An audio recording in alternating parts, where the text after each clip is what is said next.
AI বিশ্বের ধনী দরিদ্র বৈষম্য আরও তীব্র করে তুলতে পারে। সম্প্রতি জাতিসংঘ উন্নয়ন কর্মসূচি ইউএনডিপি এমন তথ্য প্রকাশ করেছে, যা বঞ্চিত জনগোষ্ঠীর ওপর প্রযুক্তিটির প্রভাব হতে পারে আরও ভয়াবহ। ইউএনডিপির প্রতিবেদন বলছে, এআই থেকে যে সুফল মিলবে তার বড় অংশই ভোগ করবে উন্নত ও ধনী দেশগুলো। ফলে মৌলিক চাহিদা পূরণ, শিক্ষা ও দক্ষতা উন্নয়ন ও প্রযুক্তি ব্যবহারের ক্ষেত্রে বৈষম্য বাড়ার আশঙ্কা রয়েছে। এই পরিস্থিতিকে শিল্প বিপ্লব পরবর্তী মহাবিভাজন এর সঙ্গে তুলনা করা হয়েছে, যখন পশ্চিমা দেশগুলো দ্রুত আধুনিকায়নের পথে এগিয়ে যায় আর অন্য অনেক দেশ পিছিয়ে পড়ে। ইউএনডিপির প্রতিবেদন বলছে, এআই থেকে যে সুফল মিলবে তার বড় অংশই ভোগ করবে উন্নত ও ধনী দেশগুলো। ফলে মৌলিক চাহিদা পূরণ, শিক্ষা, দক্ষতা উন্নয়ন ও প্রযুক্তি ব্যবহারের ক্ষেত্রে বৈষম্য বাড়ার আশঙ্কা রয়েছে। এই পরিস্থিতিকে শিল্প বিপ্লব পরবর্তী মহাবিভাজনের সঙ্গে তুলনা করা হয়েছে, যখন পশ্চিমা দেশগুলো দ্রুত আধুনিকায়নের পথে যায় আর অন্য অনেক দেশ পিছিয়ে পড়ে।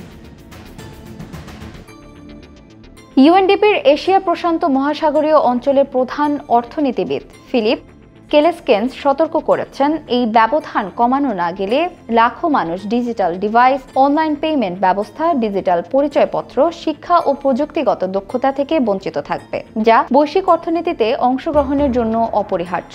আর এতে তারা আরও পিছিয়ে পড়বে। প্রতিবেদনে বলা হয়েছে, এই অঞ্চলের প্রায় 1/4 মানুষের এখনও ইন্টারনেট সংযোগ নেই।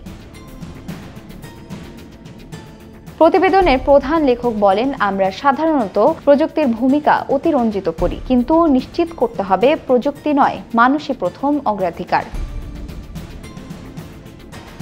প্রতিবেদনে উল্লেখ করা হয়, যেসব সম্প্রদায়ে দক্ষতা, বিদ্যুৎ এবং ইন্টারনেট সুবিধা সীমিত, কিংবা যারা যুদ্ধ, সংঘাত এবং জলবায়ু বিপর্যয়ের ঝুঁকিতে, তারা বাদ পড়ার আশঙ্কায় সবচেয়ে বেশি। এমন মানুষদের অনেকেই তথ্য ভান্ডার অদৃশ্য থেকে যান, ফলে নীতি নির্ধারণী সিদ্ধান্তেও তারা গণনায় আসেন না। দারিদ্র, স্বাস্থ্য ঝুঁকি ও দুর্যোগ বিশ্লেষণে এআই দ্রুততর ও স্বচ্ছ সিদ্ধান্ত দিতে পারে। কৃষি, স্বাস্থ্যসেবা ও দুর্যোগ ব্যবস্থাপনায়ও এর বড় সম্ভাবনা রয়েছে। তারপরও উন্নত দেশগুলোতে সংখ্যা বাড়ছে। ডেটা সেন্টারের অতিরিক্ত বিদ্যুৎ ও পানি ব্যবহার পরিবেশে বাড়াতে পারে নতুন চাপ। বিদ্যুৎ উৎপাদন বাড়াতে গেলে জীবাশ্ম জ্বালানির ব্যবহারও বাড়বে, যা কার্বন নিঃসরণ কমানোর প্রচেষ্টাকে বাধাগ্রস্ত করতে পারে। এআই নিয়ে নৈতিকতা, গোপনীয়তা ও সাইবার নিরাপত্তা সংক্রান্ত উদ্বেগ বাড়ছে। গবেষকরা বলছেন, হ্যাকাররা ইতোমধ্যে সাইবার হামলার বিভিন্ন অংশ স্বয়ংক্রিয় করতে এআই ব্যবহার করছে। পাশাপাশি ভুয়া ভিডিও বা ডিপফেক প্রযুক্তি ভুল তথ্য ছড়ানো এবং অপরাধকে সহজ করে দিচ্ছে, যা ভবিষ্যতের জন্য বড় হুমকি।